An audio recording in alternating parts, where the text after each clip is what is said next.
Tom Coburn, Devin Nunes, and Richard Burr when we were debating Obamacare that did that. So my own position is very clear. Where Congress goes on this, there's an open question on that thing. That's one of the ways you can finance tax credits. There are a lot of other ways of financing tax credits as well. Yeah. You obviously spoke out forcefully last year about the Muslim ban. I'm wondering if you're totally comfortable right now with Trump's executive order and the provisions that give preferential treatment to Yeah, sure. That's a good question because this is not a Muslim ban. If it were, I would be against it. We are a tolerant, pluralistic country. We are and we will be. It's really important. The bill we passed last year, if you recall, after the Paris shooting, it became clear to us that one of the terrorists infiltrated the refugee population coming from Syria. So we wanted to make sure that didn't happen here in this country. That's just sort of like national security 101. And then when we inquired among our professionals at Homeland Security and the FBI, can you properly vet these people to make sure that this doesn't happen in America? They said, no, we can't. And so that's why we passed legislation with 289 votes, big bipartisan bill, saying let's pause this program until we can figure out how to get it right. That's effectively what this is about. So to your point about religious persecution, presidents always and often put preferences in refugee populations. I think President Obama had one for sexual orientation. They didn't call that a sexual orientation test. He put a preference in for sexual orientation. Religious minorities who are being persecuted, there's nothing wrong with preferring religious minorities from persecution. Yazidis are being persecuted. Sunnis in Shia countries are being persecuted. Christians are being persecuted. So there's nothing wrong with saying we're going to take into account minority religious persecution with our refugee situation.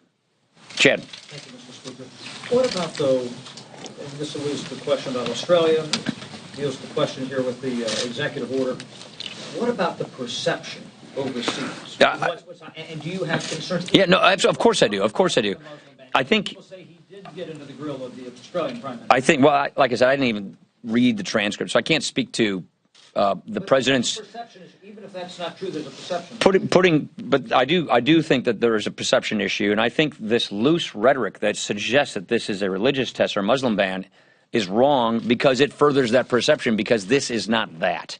So I do think it's important for people to pause and look at the actual context of this. Look at the press conference that Secretary Kelly had to put this in its proper perspective so that it is not misinterpreted as being something that it is not.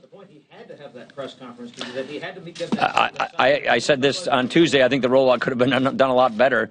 Look, green card holders. I mean, nobody wanted green card holders to get caught up in this. So I think that, yes, the rollout could have been done much better. I think we all know that. But going forward, let's make sure that we're not saying this is something that it's not, so that we further misperceptions. Regarding Tell me who you are. Andrew Feinberg with RIA Global Newswires. Okay. Regarding Rex Tillerson's confirmation, are you concerned that now that he's through the Senate and the State Department, that the Trump administration will now try and relax sanctions on Russia? Well, my position on sanctions are pretty clear. I think Rex Tillerson is going to be a great Secretary of State. I think people who don't know him or haven't followed him very closely are going to be pleasantly surprised. This is a very, very capable man, and I think he's a good model for Secretary of State. I don't know what their policy is going to be with Russia. I'm a Russia hawk. I think the sanctions should have been done a while ago. I think it was Sherman. Do you think a lot of this stuff, when you talk about the rollout, this came through Congress? Wouldn't this have been a more smooth process? Are you talking about the executive order? Yeah, I obviously think that they could have done a better job on the rollout of the executive order. I think that they don't even have a full cabinet in place yet. So I think it's pretty important to get their cabinet up and running so that these interagency reviews can be done well. And I think going forward, they're going to do a better job of these things. Yeah. Stephanie Mark from Australian Broadcasting. Donald Trump tweeted this morning that he's going to review this so-called dumb deal with Australia. That's the first we've heard from the President directly about what's been a very confusing series of messages from the White House and the State Department and Australia. Is it problematic that this is the way diplomacy is being conducted? And should Australia be worried about its relationship with the President? No, I don't think Australia should be worried about its relationship with our new president or with our country for that matter. I know your country well. I've met with your leaders continuously over the last number of years. So no, Australia is a very important, essential ally. It's going to continue to be.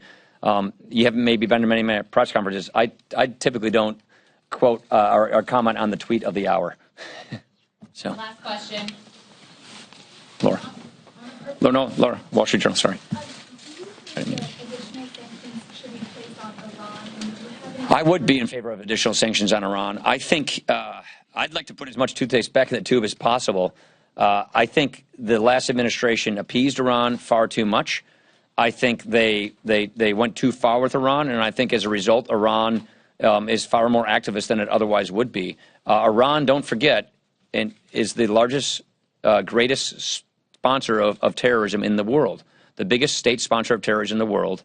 Iran writes on their missiles in Farsi, Hebrew, and English, death to America, death to Israel, and then tests them. So this is not a friendly country that has global peace or national security interests in their mind. So yeah, I think we need to have a tough on Iran policy. I think we should stop appeasing Iran.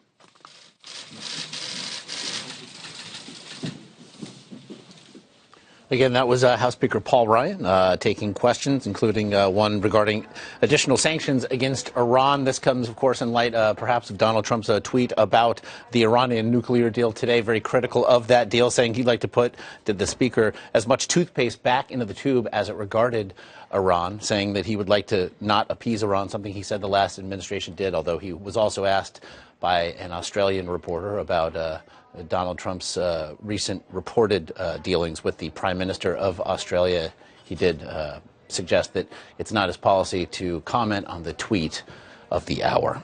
Well, meanwhile, we are learning more now about the al-Qaeda raid in Yemen that left one Navy SEAL dead and several others injured. President Trump flew to Dover Air Base in Delaware to honor the fallen soldier yesterday, accompanied by his daughter Ivanka. Chief Petty Officer William Ryan Owens died in the fight against militants Sunday. The Pentagon says that civilians were also likely killed. David Martin has more on the questions that linger following the deadly mission. The nighttime raid had been planned for months during the Obama administration, but did not receive the final go-ahead until after President Trump met with his Defense Secretary James Mattis and his top military advisor, the chairman of the Joint Chiefs of Staff. Ferried by Marine One, President Donald Trump returned to the White House last night with his daughter Ivanka after paying his respects to the first American killed in combat on his watch.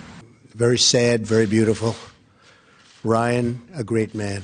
36-year-old Chief Petty Officer William Ryan Owens, a decorated member of SEAL Team 6, died on a raid against an al-Qaeda hideout in a remote area of central Yemen.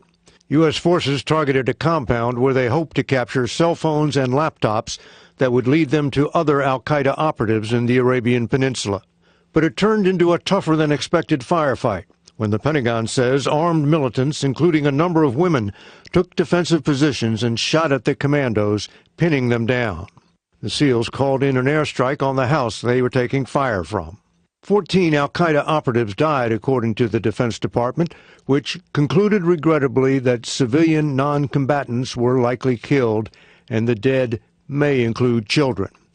U.S. Central Command called this case especially tragic. What he did for this nation and what we got out of that mission, I truly believe, and I know the President believes, is going to save American lives. The firefight lasted an hour and 3 other Navy SEALs were wounded. A medevac was brought in to pick them up, but it made a hard landing, injuring 3 more American servicemen. No longer flyable, the $70 million aircraft had to be destroyed on the ground, and a second one brought in to pick up the wounded. Josh? David Martin reporting. David, thank you for that. Still to come here, meanwhile, the hype builds in Houston ahead of Super Bowl 51. We'll take a look then at the matchup of Messrs. Ryan and Brady, Patriots and Falcons. Stay with us for that. You're watching CBSN.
Well, Beyonce didn't just break news yesterday with her surprise pregnancy announcement, or hadn't you heard? She also, in fact, broke an Instagram record, or so I'm told. It took just a bit over 7 hours for the post to become the most liked picture posted on Instagram of all of recorded time in history.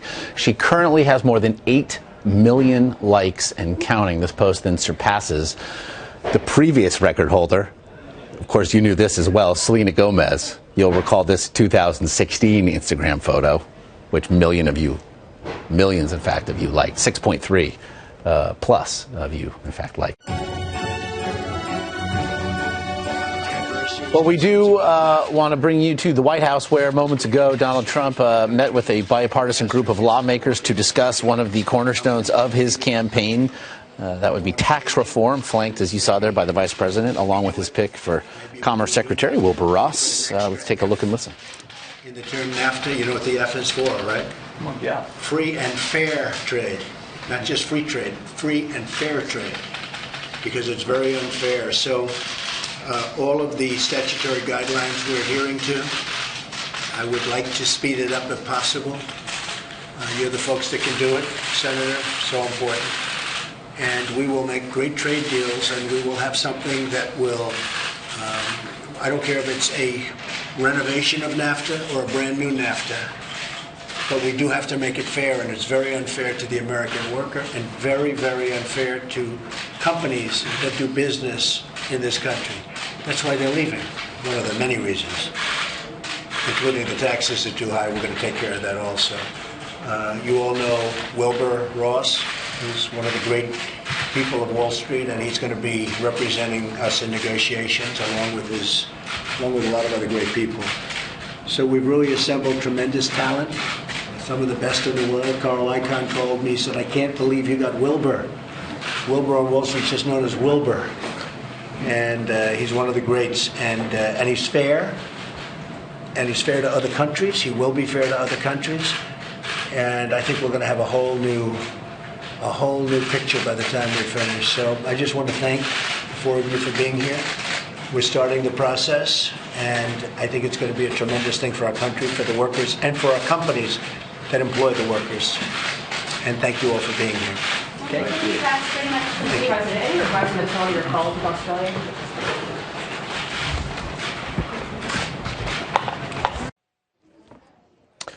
Well, you heard the president there again meeting with a bipartisan group of lawmakers to discuss tax reform. In his initial remarks there, he was discussing NAFTA, saying that the F in NAFTA should stand for free and fair when it regards trade, hoping to speed up the process to either renovate it or bring a brand new NAFTA, as he put it, and then did speak to lowering taxes again, the purpose of the meeting. Meanwhile, as you can see here, we are awaiting the daily White House press briefing from Press Secretary Sean Spicer. As soon as it begins, we will have it for you live. In 3 days' time, the New England Patriots will face the Atlanta Falcons in Houston in the Super Bowl. And there is plenty at stake for both teams because it's the Super Bowl. Also, Atlanta has not won a title before. In fact, only made it to the big game in 1999 and didn't win. Patriots, meanwhile, could pick up a fifth Lombardi trophy with Tom Brady and Bill Belichick and Robert Kraft if, in fact, they do take down the Falcons. To that end, then, CBS Sports national columnist Bill Ryder is there on hand in Houston to tell us what to expect. And I know, again, Bill, at this point in Super Bowl week, usually many have talked themselves into the underdog. Here, that would be the Falcons. So what's the sense of the gathered there? Yeah, I mean, it's interesting. Almost every single athlete that we have talked to, guys that played professional football, Josh, like the Falcons, and Von Miller, Super Bowl MVP from a couple years ago, likes the Falcons by at least 7. So while the public is very heavy on the Patriots, the players and the experts, at least here in Houston, think it's going to be the underdog, think it's going to be Atlanta. I know there are folks in the desert who do give New England a 3-point advantage or so. But if the Falcons get it done, obviously, Bill, Matt Ryan will probably be the one doing most of the doing. It's almost trite to point out that Bill Belichick, with 2 weeks to prepare, finds ways to take away the best options. But interestingly with Atlanta, they seem to have answered those questions already. Julio Jones missed some considerable time. So what to make of what we might see? I mean, look, Bill Belichick is probably the best preparation coach, especially from a defensive end, maybe we've ever seen. But you're right, this Atlanta offense is absolutely remarkable. Matt Ryan's been phenomenal. And Julio Jones took this question head on, Josh. Really the only time the Falcons got a little edgy and showed a little bit of swagger at Media Day when he said, I'm not worried about Bill Belichick or anyone trying to take me out of the equation, which you have to do if you want to beat Atlanta. Julio Jones's point was, people have tried all year and they failed, and even if they succeed, Josh, Atlanta still has a lot of weapons. It's a really big task and a really big challenge for the hoodie. And certainly all hail that offensive line in Atlanta, led by free agent signee Alex Mack, as valuable a player maybe as they have. But if Ryan doesn't win, well, the most valuable player award on Saturday, it likely goes to Tom Brady. If there's an X factor for this game, then I wonder, unit to unit, is it that Falcons defense and what we might expect from them? Yeah, I think it is, and I think that's actually going to be a huge part of a winning formula for the Falcons if they can get it done. All the focus, Josh, is on their offense. You have to pressure Tom Brady. You have to knock him down again and again and again. We all know the reason why, but he's a man locked in and focused, and he's hell-bent on revenge and on Roger Goodell and on that Deflategate suspension. That Falcons defense has to find a way to pressure Tom Brady. And remember, the defense for Atlanta is fairly mediocre, but the head coach comes with a defensive background, a coordinator at some great defenses the last few years. They have a lot of confidence in what they can do. They have to attack Tom Brady. They have to do everything they can to ruffle him, really, for the first time this season. Yeah, it could be a time for Dan Quinn to show exactly perhaps why he was brought there, that record-setting offense notwithstanding. Get you out of here on this one then, Bill. Roger Goodell took questions, and what do you know, some about Deflategate at his annual State of the League address on Wednesday, and did so with Patriots owner Robert Kraft in the room. He said, did the commissioner, the NFL is moving on from the incident, especially if we see a Patriots win and a Tom Brady game MVP award. What are we going to see on that podium afterward? Oh, my gosh. The kind of awkwardness that comes when, ex-husbands and ex-wives are forced to dance together. Wow. If the Patriots win this game, it doesn't matter what Tom Brady has said about he's past it. It doesn't matter what Roger Goodell says about it's all good, we're moving on. It will be a beautiful moment of social awkwardness that I think everybody wants to see. And I'll tell you what, Josh, I think a big part of the reason, at least the public, when you talk about where the money's going or people rooting for the Patriots who haven't in the past, a lot of us without a rooting interest in Atlanta or the Patriots simply want to see Roger Goodell step on that stage, walk through that confetti, and be forced to shake Bill Belichick and Tom Brady's hands. It would certainly be the moment for which one should have the popcorn ready, if nothing else. So only 3 more days of breathless yapping before we finally play for Lombardi Trophy. Bill Ryder there in Houston. Bill, as always, we appreciate it. Thank you so much. We're back here after a quick break. More on President Trump, who is slamming Iran over its ballistic missile test over the weekend, and also a fierce ally of the United States, Australia, over a refugee swap that was negotiated by the previous administration. Also, Scott Pruitt, another of Mr. Trump's cabinet picks, has been voted on in committee despite a boycott by Democrats. We'll have the latest on the confirmation battles that continue to play out on Capitol Hill, all when we return.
Well, we begin this hour here at CBSN with a live look at the White House briefing room where some 2 weeks into an administration, the daily press briefing has become something of must-see television. As Press Secretary Sean Spicer will soon be taking to that podium and taking questions. We do expect him to be taking queries regarding Iran after President Trump said that the country was officially on notice following a ballistic missile test. Spicer also sure to be asked about a reportedly tense phone call with Australia's Prime Minister over the weekend. Just two of a host of topics that we will certainly hear questions and answers about in just a bit from now. Hi, everyone. I'm Josh Elliott, as we do welcome you to two of the items now on the plate of newly sworn-in Secretary of State Rex Tillerson. Secretary Tillerson addressed State Department staff today for the first time, and in so doing, he said that American diplomats must now work as a team regardless of personal conviction, and that he will now be reviewing policies of the past to see where the department might improve. Change for the sake of change can be counterproductive, and that will never be my approach. But we cannot sustain ineffective traditions over optimal outcomes.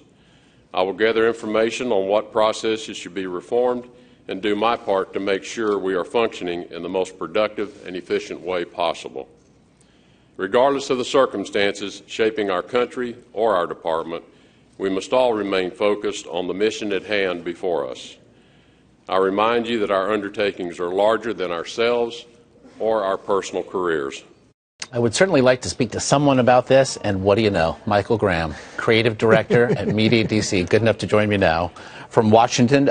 Michael, as I mentioned, a full plate is exactly what the secretary is inheriting on his first full day at state. What did you make then of the remarks that in a building that our Margaret Brennan today called one of the most demoralized in DC?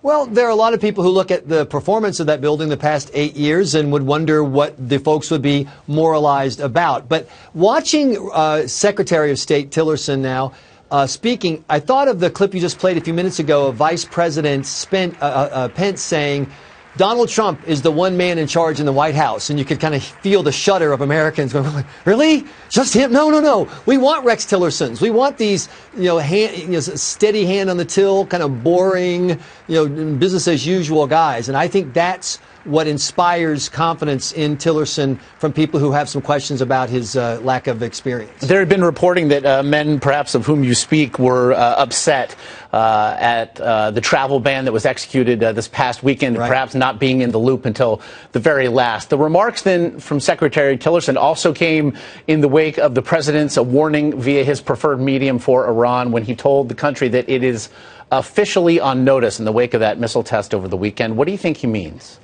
Well, we do a 100 Days podcast every day at WashingtonExaminer.com, and Jamie McIntyre, our Pentagon guy, was on with me explaining how inside the Pentagon there's been a lot of frustration below the senior levels of the way that the Americans have been treated since the deal was signed. A lot of people have reasons to oppose the deal. Some people say it's the best you're going to get. But I think Trump's argument that, Iran gets literally pallets full of cash secretly sent to it. They get this great deal, and then they embarrass American sailors on the seas. They have these provocative missile tests. Where's the payoff for us? I think that is maybe the strongest case he can make. Of course, he makes it on Twitter with lots of hashtags. Will the deal live? In all honesty, I think that it depends on the Iranians.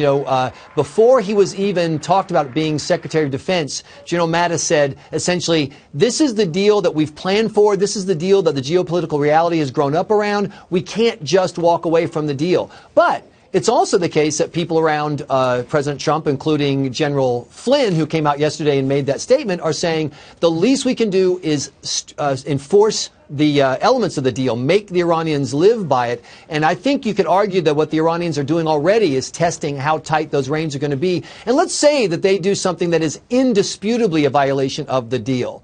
It's one thing for President Trump to say, we're going to hold you to it. But if the European allies, if the Russians, if the Chinese don't come along, what good will it do? And I think that could really undermine any notion that the Iranian deal was a good deal for the U.S. Diplomacy or a lack thereof, Michael, squarely in the crosshairs at this hour, if you will. The other dust up here deals with what by many accounts was a very heated phone call between Australian Prime Minister Malcolm Turnbull and the president over the weekend. In fact, the president seemed to allude to it during a wide-ranging set of remarks at the National Prayer Breakfast in Washington. I want to play just a bit of that and get you to weigh in on the other side. When you hear about the tough phone calls I'm having, don't worry about it. Just don't worry about it. They're tough. We have to be tough. It's time we're going to be a little tough, folks. We're taken advantage of by every nation in the world virtually. It's not going to happen anymore. It's not going to happen anymore. It was noted by one Democratic representative, Michael, that Australia is, in fact, the sole ally that has stood by America's side in every war that America has been involved in. But we heard that word tough. It seems like nothing to certainly be playing to a base. Is that what his supporters want to hear?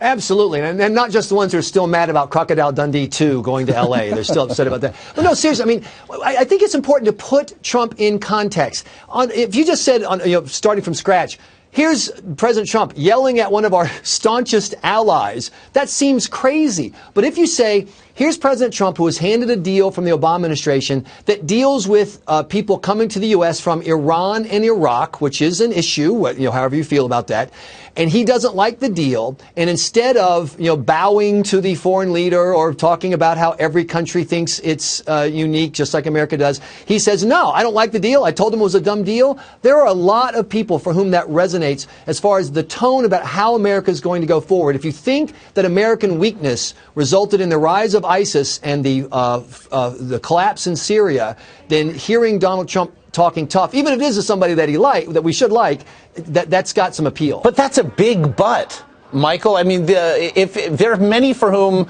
this is just another example of fear-mongering. And again, it's one thing to invoke the Obama administration when it invoked the executive order this past weekend, but it's another thing to essentially harangue an ally's prime minister over a deal that had been done.